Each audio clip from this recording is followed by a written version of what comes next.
안녕하십니까, 하석유입니다. 채널 24K 알아야 국민 노릇도 한다. 오늘 경제학 공부를 좀 해야 되겠습니다. 원래 경제 전망이라는 것은 세계적인 노벨상을 탔다고 하는 유명세를 가진 학자들까지 하는 얘기가 경제 전망은 틀리기 위해서 하는 것이다. 이런 이제 자조 섞인 얘기를 하는 그런 분야입니다.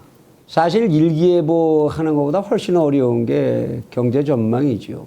일기예보를 하려면 지금의 기술로 인천, 서울 어느 지역의 날씨가 어떨까 시간까지를 정해서 이제 그 날씨를 예보를 하려면 50만 개 정도의 기후 변화에 대한 상관관계식, 함수식을 입력을 해주고 그 데이터를 집어넣어 줘야 일기예보가 나오는 겁니다. 그러고도 그게 꼭 맞는다는 보장이 없죠. 근데 경제 전망이라는 것은 어떠냐? 그 정도 갖고는 되질 않습니다. 사실 정확히 하려면. 이제는 세계가 폭넓게 이렇게 연결이 돼 있고 이런 데다가 세계 전체에서 어디서 어떤 우연적인 사고들이 발생할지 알 수가 없습니다. 어디서 어떤 정변이 일어날지, 어디서 자원상의 어떤 문제 하나가 터져 나올지, 심지어는 태양에서 일어나는 태양풍의 변화 하나, 그거 하나에 의해서도 변하는 게 경제 현상입니다. 이것을 정확히 예측한다는 것은 애초부터 되지 않는 얘기인 셈이지요. 그런데 어떻게 해서 그러면 그렇게 경제 전망들을 하느냐? 경제를 변화시키는, 말하자면 이제 우리가 확보할 수 있는 데이터, 소비지수가 어떠냐, 생산지수가 어떠냐, 무역지수가 어떠냐, 이것들을 연차적으로 쫙 통계를 내놓고 그것이 변해간 과정 속에서 어떤 획기적인 규칙성을 발견해내는 겁니다. 그리고 그거를 함수로 만들고 거기다 데이터를 집어넣어서 이제 계산을 해내는 건데, 이게 연구기관마다, 연구소마다 다 다르죠. 사용하는 함수식, 어느 게 중요하다고 보는지, IMF라는 기관에서 중요하다고 보는 변수들과 OECD에서 보는 거, 한국은행에서 보는 거, KDI에서 보는 거, 사립경제연구소에서 보는 거 다 같지 않습니다. 그러다 보니까 다 똑같은 답이 나올 수가 없는 것이고, 그러다 보면 다 틀린 것일 수 있는 거죠. 그 중에서 있다고 하면 그 사람이 얘기하면 다 맞더라. 어느 교수 쪽집게야 그 사람이 전망한 대로 경제가 그렇게 됐어. 재수가 좋았던 거죠. 언제나 우연의 일치라는 거는 다 생겨나게 마련이니까요. 그런데도 왜 우리는 그 경제 전망에 그렇게 매달리느냐? 등산을 하는데 생전 처음 올라가는 등산로지만 멀리서 바라보고 어떻게 길을 쫓아서 올라가면 정점에 이룰 수 있을 것이다라는 설계가 없이 등산을 할 수는 없는 것 아닙니까? 일정한 목표치를 두고 거기에 맞춰가면서 가다가 그게 좀 틀리면 또 다시 새롭게 만들고, 이렇게 살아가는 게 인간의 삶이기 때문에 해도 없이 항해를 할 수 없는 것처럼, 그런 필요 때문에 이런 틀릴 줄 뻔히 아는 이제 전망치 같은 것을 내놓는 거니까, 그거에 너무 그렇게 절대적 의미를 부여하거나 그럴 일은 아닐 겁니다. 이런 경제 전망치 중에서 이제 가장 중요하게 많은 연구기관들이 매달리는 것, 각 정부가 매달리는 전망치, 거기에 경제 성장률이라는 게 있죠. 경제 성장률. 아마 경제 성장률이라는 말을 이해 못하시고 들어보시지 않은 국민들은 아마 거의 없을 겁니다. 그런데 그 경제 성장률이 정말로 뭘 뜻하는 건지 그것을 정확히 이해하는 국민들도 사실 많지 않으십니다. 경제 성장률이 10% 올라갔다. 뭘 뜻하는 걸까요? 우리가 10%만큼 다 인생이 살기가 좋아졌다? 인생의 행복이 10%만큼 증가했다. 그걸까요? 모든 사람들의 주머니가 10%만큼 두둑해졌다. 그것일까요? 사실 경제 성장과 경제 발전이라는 말, 두 말은 사실은 같은 말이 아닙니다. 경제 발전이라는 것은 주머니만 두둑해진 것을 뜻하는 것이 아니고, 인간이 살아가는 물질적 생활이 전반적으로 개선되는 상태, 이거를 경제 발전이라고 합니다. 그런데 경제 성장이라는 건 뭐냐? 경제 활동의 규모, 양적 팽창, 여기에 집중하는 거죠. 경제 규모가 팽창하는 거, 경제 성장. 경제 삶의 질이 변화하는 거, 경제 발전. 이렇게 서로 차이가 있다라는 것, 용어의 차이가 있다라는 거, 이것을 이해해 두셔야 할 겁니다. 그리고 오늘 얘기하고자 하는 건 경제 성장에 관한 얘기입니다. 한 국가의 국민들의 주머니가 어떻게 커지느냐, 어떻게 하면 또 커지게 할 수 있느냐, 이것에 관해서는 굉장히 어려운 논의가 경제학계에서 다양하게 존재한다.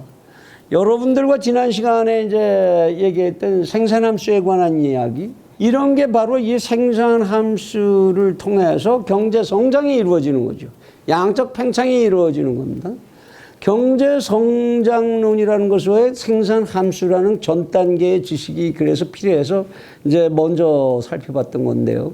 그러한 생산수단을 통해서 경제의 부피가 늘어나게 하고 그 부피가 늘어나는 걸 성장률이라고 하고, 말하자면 성장률이기 때문에 지난해 비교해서 올해 비교해서 내년이라는 비교값을 성장률이라고 한다라는 걸 정리해 두시기 바랍니다. 그리고 이런 경제 성장률에는 세 가지 정도의 서로 다른 성장률이 있습니다. 하나는 적정 성장률이라는 게 있고요. 자연 증가율 또는 자연 성장률이라는 게 있습니다. 또 하나는 요새 언론에서 제일 많이 쓰고 있는 용어입니다만 잠재 성장률이라는 게 있습니다. 이 중에서 적정 성장률과 자연 성장률이라는 것은 경제학적인 용어인데, 사실 잠재 성장률이라고 하는 말은 언론에서 먼저 쓰기 시작한 저널리즘적인 용어입니다. 이게 이제는 이제 학계에서도 그냥 쓰고 있습니다만은 이 세 가지가 서로 다른 용어다라는 것을 아셔야 됩니다. 경제 성장률은 항상 실질 경제 성장률로 이제 적용을 해서 계산을 하는 것이고, 실질 경제 성장률이라는 건 뭐냐? 해가 지나면 이제 인플레이션 때문에 돈의 값이 떨어지죠.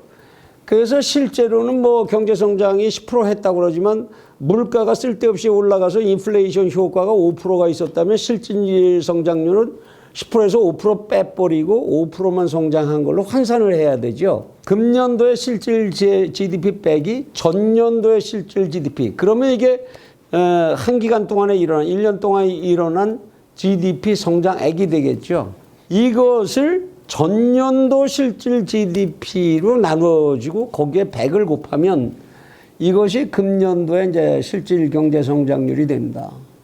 그러니까 만일 인플레이션이 엄청나게 많이 돼서 그거를 경상성장률로 계산한다면 항상 경제는 성장하는 거겠지만, 실질 성장률로 환원하면 이제 실제로는 마이너스 성장이 되는 경우, 이런 것들도 나타나는 거죠. 그래서 경제 성장률은 실질 경제 성장률로 환산해서 계산하는 거다. 적정 성장률이라는 건 그럼 뭐냐? 실질 경제 성장률 중에서 이 사회가 가지고 있는 자본, 이 자본이 하나도 남아돌질 않고 모두가 생산 현장에 투입돼서 국민소득을 생산하기 위한 수단으로 쓰이게 되는 상태, 이거를 자본의 완전 고용이라고 하는데요. 자본의 완전 고용 상태. 이러한 자본의 완전 고용 상태가 이루어진 상태에서의 경제 성장률, 이거를 적정 성장률이라고 합니다. 자본이 완전 고용되는 상태의 경제 성장률로서 국민소득의 증가율이 투자 증가율과 일치하고, 이 투자 증가율이 한계 자본 계수분의 한계 저축 성향과 일치하는 상태. 야, 이거 어렵다. 이렇게 나가면 우리 경제학 공부 못하지. 걱정하실 거 없어요. 무슨 얘기냐? 아까 말씀드린 대로 경제가 성장해서 자본이 이만큼 늘어났어요. 이것이 100%여야 됩니다. 저축이 되고, 저축된 게 100% 생산에 투자가 돼요. 그래서 생겨난 성장률이 그 이전의 성장률과 같아지면 그것이 적정 성장률이다. 자본이 남아도는 것 없이 만들어지는 경제성장. 이거를 적정성장률이란다. 그리고 이제 자연성장률이라는 말이 있습니다. 자연성장률은 뭐냐? 한 사회는, 한 국민 경제는 인구가 계속적으로 증가한다는 가정하에서 이제 나오는 얘기인데요. 인구가 증가하게 되면 고용 노동량이 증가한다. 고용 노동량이 증가하면 그만큼씩 생산이 증가하게 되겠죠. 그런데 이 노동이라는 것은 해마다 점점 지식이 발전하고 기술이 발전하기 때문에 노동 생산성이 증가한다. 그러니까 인구가 증가하는 율에다가 노동 생산성이 증가한 율을 합해서 이 두 개를 합해서 얻어지는 경제성장률. 이걸 자연성장률이라고 한다. 그런데 요새 이제 언론에서 쓰는 잠재성장률이라는 건 뭐냐? 이렇게 자본적인 요소의 증가와 노동적인 요소의 증가 둘을 합해서 얻어질 수 있으리라고 기대되는 성장률. 그러니까 이 사회에 남아도는 돈도 없고 일자리가 없어서 남아도는 노동력도 없고 자본과 노동이 완전히 고용된 상태에서 얻어지는 성장률인데 인플레이션이 없는 상태에서라는 전제가 있습니다. 그러니까 경제 성장이 된 데다가 인플레이션이 허풍이 생겨난 건 빼버리고 인플레이션이 없는 상태에서 남아도는 돈도 없고 남아도는 노동력도 없이 이루어낼 수 있는 경제 성장률. 이거를 잠재 성장률이라고 부릅니다. 그러니까 이제 결국은 한 나라의 경제 성장률은 이제 언론에서 볼 때는 콥다글라스 생산 함수에서 보면 자본과 노동에 의해서 생산이 이루어지는 거니까 자본의 완전 고용, 노동의 완전 고용 이것에 의해서 달성되는 경제 성장률 이것이 한 나라에 진짜로 가치 있는 경제 성장률 아니겠느냐 해서 이제 잠재 성장률이라는 말을 언론에서는 주로 쓰고 있습니다. 근데 이게 예측하는 기관마다 다 다릅니다. 우리 기업이 보는 내년의 경제성장률, KDI가 보는 경제성장률, 또 세계 연구소에서들 나오는 경제성장률이 다 다릅니다. 잠재 경제성장률이. 그거는 모두에 말씀드린 것처럼 그렇게 서로 무엇의 기준을 두어서 이걸 해석하느냐에 따른 차이일 수밖에 없다. 그리고 그것은 항상 정답이 아니다. 라는 거를 이해를 해 두셔야 될 것 같습니다. 생각해 보십시오. 한 나라의 노동이 가진 노동의 생산성. 이게 어떻게 다 같겠습니까? 한국인이 1시간 노동해서 만들어내는 노동 가치와 독일인 근로자가 1시간 노동해서 만들어내는 노동 가치가 같을 수 있겠습니까? 임금 대비 노동 생산성이 같을 수 있겠습니까? 같을 수 없죠. 자본도 마찬가지입니다. 한국에서 1달러가 투입됐을 때 만들어낼 수 있는 경제력과 미국에서 1달러가 생산에 투입됐을 때 만들어낼 수 있는 경제력 그걸 둘을 어떻게 같이 등치화시킬 방법이 있겠습니까? 그런 거는 없죠. 그러니까 이런 거에 너무 일희일비하실 것은 아닙니다. 우리 내년도 잠재 성장률이 형편없이 나왔다 이런 거에 대해서 너무 일희일비하실 건 아닙니다. 그리고 또 이 경제라는 것은 1년 지나는 동안에 우연성이 굉장히 많이 작용을 하게 됩니다. 어떤 정치적인 변동이 있었느냐, 어떤 새로운 발명 이런 것이 이 기술적인 발명 이런 것이 있었느냐, 또는 소비자들의 취향이 어떻게 급격하게 변화했느냐, 또는 어떤 천재지변이 있었느냐, 이런 수없이 무한대로 많은 우연적 변수가 경제 현상을 얼마든지 뒤집어 놓고 바꿔 놓을 수가 있는 것이죠. 그렇기 때문에 이런 것에 너무 일희일비하실 것은 아닙니다. 다만 지금 현재 대한민국의 내년도의 경제성장률, 예상 경제성장률, 잠재 경제성장률이죠. 그것에 대한 전망치가 무척 좋지 않다. 이것만은 부인할 수 없는 사실인 것 같고 좋지 않다라고 하는 것에서 출발해서 우리를 스스로 일으켜 세워서 그 전망이 틀렸어. 얼마든지 우리는 좋게 만들 수 있어. 라는 대안을 찾아내야 되고 우리는 실제로 그렇게 우리의 몸과 마음을 전부 던져야 할 시점이라고 할 것입니다.